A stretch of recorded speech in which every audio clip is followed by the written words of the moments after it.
আমি আমার পরিবারের পক্ষ থেকে আপনাদের কাছে একটি বার্তা পৌঁছে দিতে এসেছি।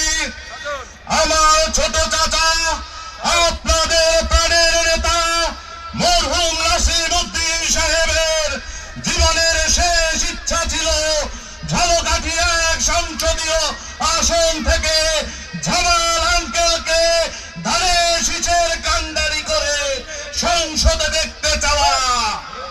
তাই আমি আপনাদের সামনে দুহাত তুলে প্রার্থনা করছি, 12ই ফেব্রুয়ারির ইলেকশনে জামাল আঙ্কেলকে ধানের শীষে ভোট দিয়ে মরহুম নাসির উদ্দিন আকন সাহেবের জীবনের শেষ ইচ্ছার প্রতি শ্রদ্ধা জানাবেন। এবং আমি 30 লক্ষ শহীদের রক্ত